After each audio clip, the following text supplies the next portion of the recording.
Un tiers des femmes présentes dans le nouveau gouvernement dirigé par la première ministre Judith Suminwa Tuluka marque l'histoire d'une nouvelle ère du leadership politique au féminin en République démocratique du Congo. Selon la vision du chef de l'État, Félix-Antoine Tshisekedi Tshilombo, désigné par ses pairs champion de la masculinité positive, il est capital que la représentativité féminine dans toutes les sphères de la société congolaise soit beaucoup plus importante qu'elle ne l'a jamais été. Je voudrais d'abord rendre grâce à Dieu parce que par moments, lorsque nous nous battions pour la promotion des droits des femmes dans les instances de prise de décision, c'était un peu comme de la folie.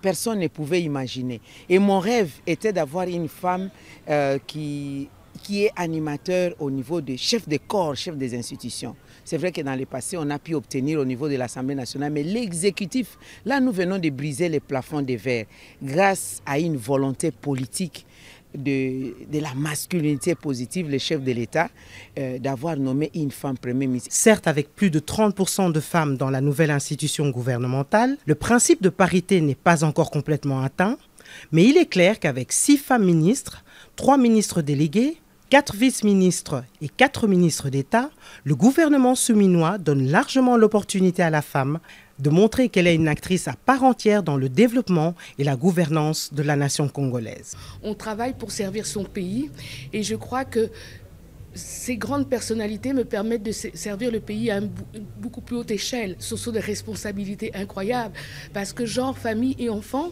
c'est toute la population de la RDC. Parce que les gens croient souvent que le genre, c'est seulement les femmes, etc. Non, non. La famille, chacun de nous est membre d'une famille. Les sentiments de fierté, entre-temps, de nervosité aussi.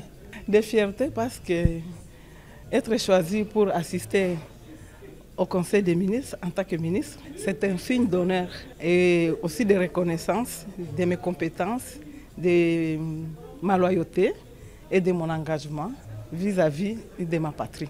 Ayant obtenu des postes clés, tels que notamment le ministère des Affaires étrangères, de l'enseignement supérieur, des affaires sociales, de la jeunesse et de l'éveil patriotique, nos dames auront certainement l'occasion, avec ces positions stratégiques et au travers des 6 piliers du gouvernement, de contribuer à la réalisation des 6 engagements du président de la République, Félix-Antoine Tshisekedi Tshilombo.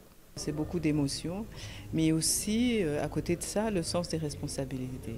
Et aujourd'hui, le fait de se retrouver devant le chef de l'État qui a eu un discours assez clair sur ses attentes, qui en fait embrasse les miennes.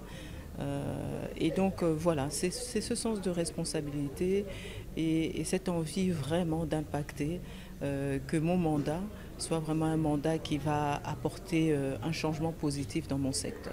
Très reconnaissante pour les orientations du chef de l'État que nous avons reçues et que nous allons prendre très au sérieux. Ce deuxième mandat sera dédié vraiment à consolider les acquis du premier mandat. Nous devons le faire avec sérieux, avec des principes de bonne gouvernance, de professionnalisme, tenant compte évidemment du fait que nous allons être évalués en tant que ministre en fonction de nos performances. Et je pense que le chef de l'État a été très clair là-dessus.